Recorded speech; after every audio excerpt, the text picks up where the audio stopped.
Sa gabi, Duyang dumating sa lokasyon, kung saan nasubaybayan ng signal ng cellphone.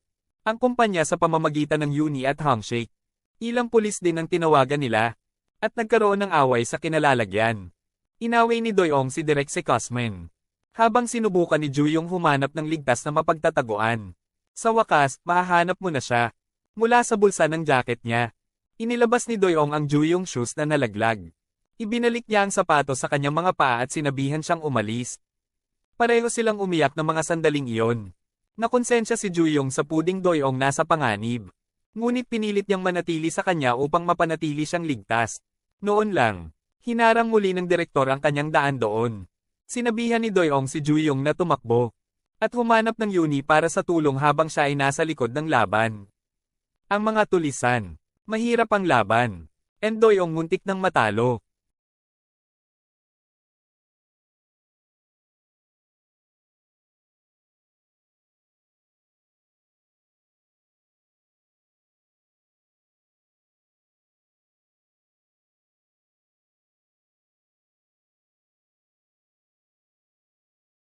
Ayan oh.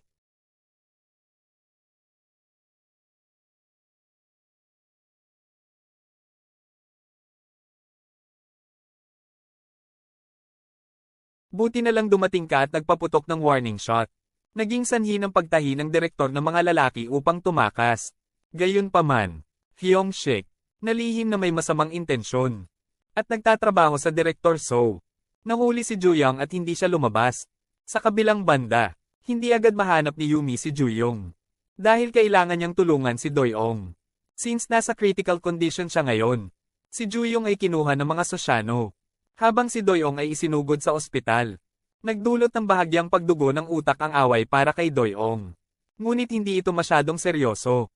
Kailangan lang niya ng pahinga para makabawi. Yumi naniniwala na legang hopak sa kanang kamay tao. Ngayon ay naghahabol. At hinuhuli si Juyong. Ayon kay Hyung-sik, na nagpapanggap pa ring magaling. Tumakas si Jang Ho papuntang China. At hindi malinaw ang motibo sa pagpatay kay Hak-soo.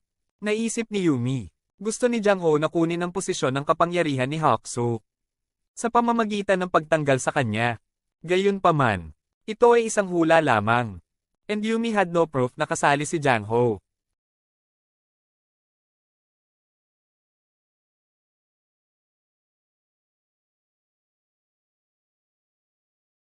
Nang gabing iyon, habang si Doyang ay wala pa ring malay sa ospital, si Joyang ay iniligtas ng isang makapangyarihang babae na may koneksyon. Na nakakaalam kung nasaan siya. Gayunpaman, nahuli na naman si Joyang. This made Director So very angry. Nag-aalala siya na kung kinuha ni Chairman kong si Joyang, she would reveal kung sino ang nag-alis ng hacks kaya. And Director para matapos na ang history niya. Samantala, ito pala, lihim na bumalik sa Korea si Jinho. Walang direktor kaya. Alam. Si Jinho ay kasangkot sa mga langgam at rehiyon. And chairman kung natuntun siya. Kaagad pagkatapos, inutusan ng mga chairman kings na hanapin muli si Jinho. Sa kabilang banda, nagpa siya si Yumi na magsimulang maghanap.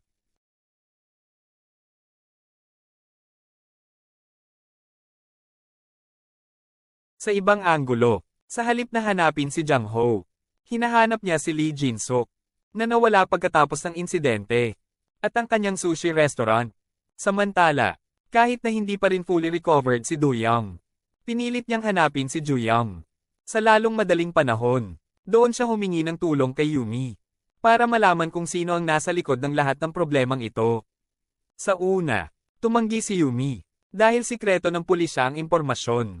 Ngunit sa huli, pumayag siyang tumulong, at pangalan Jinho, bilang posibleng kasabwat sa Haxes crime.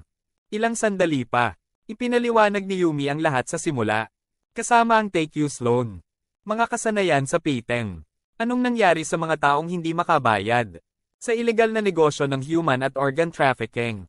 Mahirap para sa pulisya na lutasin ang kasong ito noong una. Ngunit sa tulong ni Juyang bilang isang impormante, nagawa nilang arestuhin ng Hakso, na pinaniniwalaan na ang utak ng organisasyong kriminal. Sa ibang lugar, malayo sa mga komplikado ng kakilakilabot na kaso, nagising si Juyang sa isang malaki at komportableng bahay.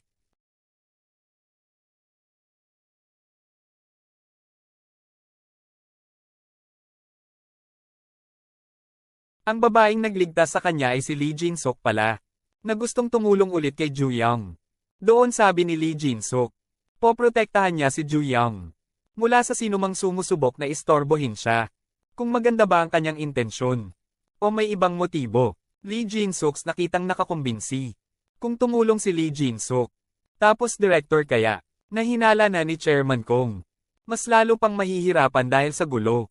May creative siya, lumalabas, utos ni Chairman Kong, para dalhin ang taong pumatay kay Haksu, nang hindi sila sinasaktan, dahil gusto niyang tanungin ang mismong pumatay. This order made director so very nervous. Natatakot siyang malantad ang kanyang panloloko, at wala siyang dapat sisihin. Sa oras na iyon, naging banta na rin si Jang Ho. Ang dami niyang alam na sikreto gaya ni Ju Young. So decided na tanggalin muna si Jang Ho. Bago ko pa nalaman ni Chairman. Alam niyang nasa panganib ang kanyang buhay. Jang Ho, subukan mong humingi ng proteksyon.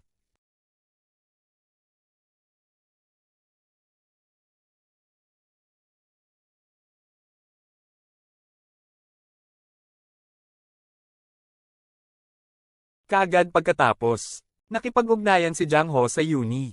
At sinabing ibubunyag niya kung sino ang pumatay kay Hakso. Kung siya ay garantisadong proteksyon. Nagkasundo sina Uni at Jang Ho na magkita. But Jang Ho kinuha ng dalawang lalaki, na nagpatumba sa kanya gamit ang isang stun gun bago ang pulong. Buti na lang naabutan siya ni Young. Ngunit ito ay isang bitag. At nawalan din siya ng malay. Ilang sandali pa, sina Doyong at Jang Ho ay nahuli ng dalawang lalaki. Nagtatrabaho sa Chairman Kong.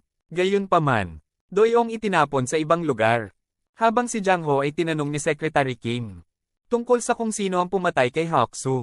Sa una, akala ni Jang Ho ay poprotektahan siya.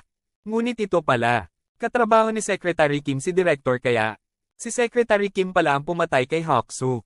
And he and Director So binalak na patahimikin si Jang Ho, ang tanging saksi. At that time gustong patayin ni Director si Haksu upang kunin ang kanyang posisyon. Habang pinatay ni Kim si Hakso dahil sa paghihiganti. Sa kabilang banda, Doyang na dapat itapon, lumaban, at nakumbinsi ang isa sa mini Kim para ibalik siya para iligtas si Jang Ho. Samantala Yumi subukan upang makakuha ng tulong upang mahanap Doyong. In that moment nagawa niyong iligtas si Jang Ho. Ngunit nasugatan ng binti ni Jang Ho sa lumalalang kondisyon. Ginagawa siyang walang malay. Kailangang buhatin siya ni Doyong. Sa kabila ng hindi pagganap na pagbawi sa sarili. Kaagad pagkatapos.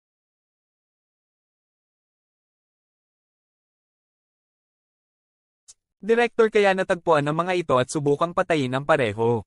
Ngunit pagkatapos, huli na dumating si Yumi at nawala ng track ng Director kaya. Habang hinahabol, lumalabas, naunang atake ni Director So. Left Jang Ho kritikal na nasugatan. At namatay siya habang papunta sa ospital. Nang hindi isiniwalat kung sino ang pumatay kay Haksu. Sa araw na iyon, isang Jin-suk safe house. Nakatanggap si Giyong ng balita na pinatay si Haksa. At natagpuan sa trunk ng sasakyan ni Doyong. Nagiyong off at ginamit. Nagdulot ito ng pag-aalala sa kanya tungkol sa kaligtasan ng Doyong. Dahil baka nasa panganib siya ngayon. Mula sa mga taong nasa likod ng pagpatay. Chairman Kong News na nagsisinungaling si Kim. Kaya nagalit siya ng husto. Gayunpaman, Chairman hindi ko alam ang tungkol sa Jang Ho's death. At sinabihan si Kim na hanapin siya. Ilang sandali pa, Jang host ng cellphone, na naiwan sa hotel room, ay natagpuan ni Hyung-sik. Ang telepono ay may ebidensya ng Haksu's murder. Isinagawa ni Kim. At kaya, Hyung-sik gamitin ang telepono para tawagan ng direktor kaya. Making Director So realize na nasa malaking problema pa rin siya. Direktor, So was sure na may ebidensya si Jang Ho sa phone niya. Na maaaring magalit sa kanya. Ang kaso ay tila malayong matapos. But Doyong ay humihina. Dahil sa malubhang pinsala mula sa labanan. Iginiit ni Yumi na magpagamot siya. Alam niyang tatanggi siya. Dahil gusto ka pa niyang mahanap na bata.